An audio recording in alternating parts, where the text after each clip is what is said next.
बिस्मिल्लाहिर्रहमानिर्रहीम। अस्सलाम वालेकुम। जस्टिस काजी फ़ाइज़ ईसा साहब की अहलिया सरीना ईसा साहब ने प्राइम मिनिस्टर पाकिस्तान इमरान खान साहब को एक और ख़त लिखा है। इस ख़त में इमरान खान साहब को और चैलेंजेस दिए गए हैं, उनको उनकी जमात का नाम तहरीक इंसाफ रखने पर और साथ ही रियासत मदीना का नाम इस्तेमाल करने पर भी उन्होंने एतराज़ात उठाए हैं। और उन्होंने और ख़त में क्या लिखा है वो मैं आपको बताता हूँ। अभी ये नहीं कन्फर्म कि ये ख़त उन्होंने बैरून मुल्क पहुँच कर लिखा है या बैरून मुल्क रवानगी से पहले लिखा है। उन्होंने ये लिखा है कि जब भी मुझे कोई संगीन मसला होता है तो आपकी तरफ से कोई स्ट्राइक होती है। मई 2019 में जब मेरे वालिद का बहुत बड़ा ऑपरेट था और मेरी बेटी के बच्चे की पैदाइश थी तो मुझे पूछे बगैर ये फ़र्ज़ कर लिया गया कि जो मेरी जायदादें हैं वो मेरे शोहर की मलकियत हैं और उसको इस्तेमाल करते हुए उनके ख़िलाफ़ रेफरेंस बना दिया गया। 25 जून 2020 को जब मेरे वालिद आखिरी सांसें ले रहे थे तो मुझे FBI की जानिब से 9 नोटिस भिजवाए गए। मैं चैन से दुख के लम्हे भी ना गुजार सकी। अब मुझे पता चला है कि गले से थायराइड निकालने के लिए मेरे गले की सर्जरी होगी, तो इस ख़तरे की घड़ी और परेशानी की हालत में ये फ़ैसला किया है कि मैं स्पेन के डॉक्टर से अपने ख़र्च पर दूसरी राय ले लूँ और उसके बाद सर्जरी कराऊँ। पहले वो शुरू में ज़ाहिर है वो उन्होंने रेफरेंस का जिक्र किया जो हुकूमत की जानिब से रेफरेंस भेजा गया था कि काजी फ़ाइज़ साहब की अहलिया की जो प्रॉपर्टीज़ हैं वो सामने आई हैं और काजी फ़ाइज़ साहब ने उन प्रॉपर्टीज़ को डिक्लेयर नहीं किया और ये मिसकंडक्ट है। और साथ ही उसके बाद सुप्रीम जुडिशल काउंसिल ने कहा था कि आप मनी ट्रेल दे दें। फिर ये मामला सुप्रीम कोर्ट में गया। फिर आपको पता है सुप्रीम कोर्ट ने ये मामला 7/3 से FPR को भेजा था और FPR ने इनको ये 9 नोटिस जारी किए थे और उसके बाद फिर ज़ाहिर ये रिव्यू में आए और रिव्यू में फिर 6-4 से काजी फ़ाइज़ साहब के हक़ में फ़ैसला हुआ। सीनियर एसएस साहब ने कहा है कि मुझे मीडिया से पता चला है कि सुप्रीम कोर्ट में मेरे ख़िलाफ़ कुछ जमा कराया गया है जो खुफिया रखा गया है, उसकी कापी मुझे क्यों नहीं दी गई। लेकिन एक दफ़ा फिर आपने कवायद को फॉलो नहीं किया। अगरचे मैंने 27 मई 2021 को एक ख़त लिखा था जिसमें कहा था कि जो भी फ़ाइल करें उसकी कापी मुझे दी जाए, यानी जो भी अब सुप्रीम कोर्ट में मेरे खिलाफ फ़ाइल करें उसकी कापी मुझे दी जाए। लेकिन आपने अभी तक ऐसा नहीं किया।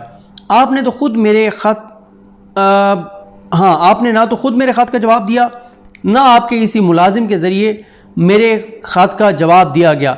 ये जो पहला इनका 27 मई वाला ख़त था वो भी मैं आपको बता चुका हूँ। इमरान खान साहब को इन्होंने क्या क्या कहा, किस किस तरह से इल्ज़ामात लगाए।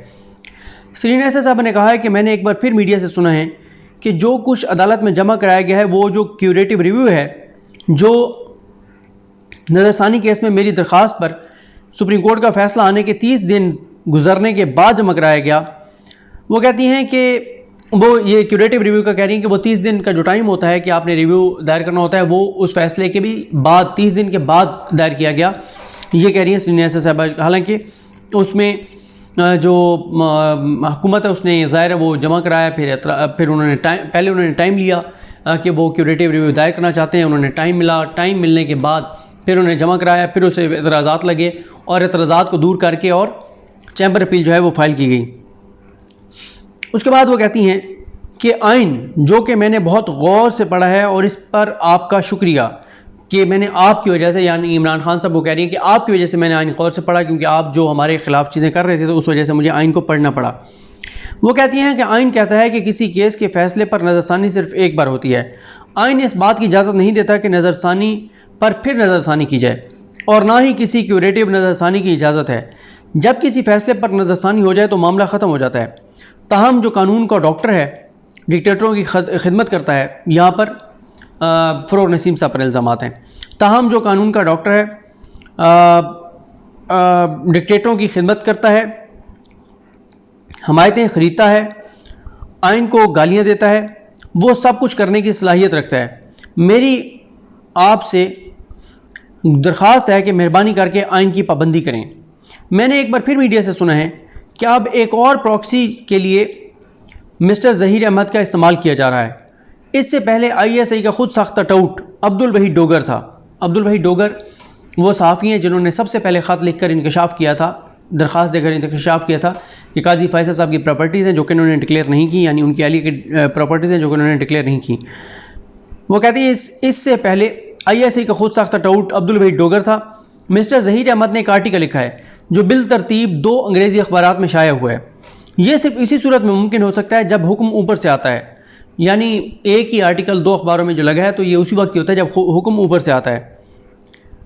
इस प्रॉक्सी के ज़रिए प्लांटेड आर्टिकल्स की बुनियाद पर एडिशनल अटॉर्नी जनरल ने रजिस्ट्रार सुप्रीम कोर्ट को लिखा है कि इस बारे में मालूमात हासिल करें, जबकि एडिशनल अटॉर्नी जनरल के बाद अटॉर्नी जनरल को आपकी जानिब से दायर क्यूरेटिव रिव्यू की दरख्वास्त में फ़रीक बनाया गया। वाह क्या चाल है। अब मैं ये नहीं चेक कर सका कि ज़हीर अहमद साहब जो हैं इनका क्या आर्टिकल है या वो ख़बर है जिसमें ये दावा किया गया था कि 2 जजेज़ ने चीफ जस्टिस पाकिस्तान को लेटर लिखकर कहा कि हम जस्टिस काजी फाइज़ ईसा के रिव्यू जो सुना जा रहा है उसमें बैठना चाहते हैं। अच्छा, उसके बाद वो कहती हैं कि मुझे खदशा है कि मुझसे खुफिया रखी गई क्यूरेटिव नज़रसानी की दरख्वास्त मेरी नासाजी तबाह का फ़ायदा उठाते हुए मुतहर्रिक की जाएगी और ऐसा उस वक्त किया जाएगा जब मैं मुल्क से दूर होंगी। इसलिए मैं अपने तहफ़्फ़ुज़ के लिए ये खुला ख़त लिख रही हूँ। इसका मतलब ये है कि इसका मतलब है कि जाने से पहले उन्होंने लिखा है। ये असल में इसलिए वो कह रही हैं, उनको ख़तरा ये है कि सितंबर जो है इसमें सितंबर के दूसरे हफ्ते में सुप्रीम कोर्ट ऑफ पाकिस्तान की छुट्टियां जो हैं वो ख़त्म हो रही हैं। तमाम जजेज़ जो है वो आ चुके होंगे और सुप्रीम कोर्ट की छुट्टियां ख़त्म होने के बाद जो फुल कोर्ट रेफरेंस होगा उसके साथ ही अदालत में जो है वो तमाम चीज़ें जो पेंडिंग हैं उनके ऊपर ज़ाहिर है इक़दाम शुरू हो जाते हैं और इम्कानात हैं कि जो क्यूरेटिव रिव्यू है जो कि चैम्बर अपील सुनी जानी है। जो रजिस्ट्रार ने एतराज़ उठाया था कि क्यूरेटिव रिव्यू जो है वो नहीं हो सकता, जो भी उनके तराज़ात थे वो अब चैम्बर अपील में पेंडिंग है। तो अब देखते हैं वो चैम्बर अपील कौन सुनते हैं। चीफ जस्टिस पाकिस्तान सुनते हैं, उमरता बंदियाल साहब सुनते हैं, मकबूल बाकिर साहब सुनते हैं, कौन से जो हैं वो जज साहब सुनते हैं, या जिन 10 जजेज़ ने केस सुना है वो नहीं सुनते, कोई और मज़ार अली अकबर नकवी साहब सुनते हैं, जस्टिस जमाल मंदोखेल साहब सुनते हैं, मोहम्मद अली मज़ा साहब सुनते हैं। बहरहाल ये तो अब वैसे तो सीनियर जज ही कोई ना कोई सुनता है, लेकिन वो भी थोड़ा सा आ जाता है ना कि क्योंकि वो 10 जजेस जो हैं उन्होंने जो है वो सुन रखा है ये केस, तो फिर उसके बाद मज़ार अली अकबर नकवी साहब हैं, उन पर भी काजी साहब शायद एतराज़ कर दें। तो इसलिए मैं कह रहा हूँ कि देखते हैं कौन सा जज साहब सुनते हैं। वैसे ज़्यादा चांसेस यही हैं कि कोई सीनियर जजेस में से कोई सुनेगा। फिर वो कहती हैं कि क्या आप एक बार फिर सच को दबाएंगे और इस ख़त को शाया व नशर होने से रोकेंगे। आपने माजी में हर उस मौका पर ऐसा किया जब मैंने अपने ख़िलाफ़ झूठ का जवाब देने की कोशिश की। क्या आप मुल्क के अवाम तक मामूली सी भी मालूमात का पहुँचना बर्दाश्त नहीं कर सकते? क्या ऐसी मालूमात आपको मजबूर करती हैं कि मीडिया को मज़ीद दबाएँ? श्रीनगर एसएस साहब ने ख़त में वज़ीर-ए-आज़म इमरान खान साहब को मुखातिब करते हुए कहा है कि मिस्टर प्राइम मिनिस्टर, इस मौके पर मुझे ताज्जुब हो रहा है कि आपने अपनी जमात का नाम मूवमेंट ऑफ जस्टिस यानी तहरीक इंसाफ रखा है, लेकिन मेरे लिए आपका इंसाफ जो है वो मामूली है। क्यों मिस्टर वज़ीर-ए-आज़म, आपने अभी तक मेरे face to face live broadcast की ऑफ़र को कबूल क्यों नहीं किया, जहां हम दोनों आमने सामने बैठकर अपने ज़राए आमदन, इनकम टैक्स की अदायगियों, जायदादों, आपके बनी गाला के उस घर के हवाले से सवालात के जवाबात दे सकें जो प्रोटेक्टेड एरिया में तामीर किया गया है, जहां तामीरात की इजाज़त नहीं है। उन्होंने मज़ीद कहा है कि अगर आप मेरे सामने आने से खौफज़दा हैं, क्योंकि वो चैलेंज दे चुके हैं इमरान खान साहब को कि आएँ मेरे साथ मुनाज़रा करें, और वो कह रही हैं अगर आप सामने मेरे नहीं आना चाहते तो मैं आपको एक और ऑफ़र देती हूँ। वो कहती हैं कि अगर आप आमने सामने आने से खौफज़दा हैं तो आप तहरीरी सवालात दे सकते हैं। उन सवालात की तैयारी में कानून के मारूफ डॉक्टर्स की मुआवनत भी ले सकते हैं और मैं उनके जवाबात दूँगी। सीनियर एसएस साहब ने इमरान खान साहब से कहा है कि आप भी मेरे सवालात का जवाब देने और उन्हें शाया नशर करने की इजाज़त का वादा करें। फिर वो कहती हैं कि जनाब वज़ीर-ए-आज़म, मैं मुअद्दबाना अंदाज़ में ख़त को ख़त्म करते हुए आपसे दरख्वास्त करती हूँ, मेहरबानी करके अजीम रियासत मदीना का नाम इस्तेमाल करके मुसलमानों के मजहबी जज्बात को मजरूह करना बंद कर दें। इस रियासत में मसवात के आला मेयारात, ईमानदारी, सच्चाई, शफाफियत और एहतसाब था और इस सारे अमल का इतलाक़ अजीम इंसान करते थे। ये सीनियर एसएस साहबा का ख़त है।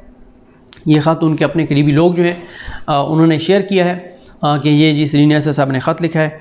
तो बहरहाल सितंबर का महीना अहम है और जब अदालती छुट्टियां ख़त्म होंगी तो चांसेस हैं कि वो क्यूरेटिव रिव्यू जो है वो चैम्बर अपील उसकी लग जाए, वो एक्सेप्ट भी हो सकती है, रिजेक्ट भी हो सकती है, और उन एतराज़ात को बरकरार रखते हुए वो किसी बेंच के सामने भी समाअत के लिए मुकर्रर हो सकती है। लेकिन ये भी चांसेस हैं कि आप क्योंकि एक इन्होंने ये ख़त भी लिखा है, इस चीज़ को हाईलाइट किया है, तो ये भी हो सकता है कि सीनियर एसएस साहबा के वापस आने का इंतज़ार किया, यानी काजी फ़ैसल साहब के वापस आने का इंतज़ार किया जाए, ये भी हो सकता है।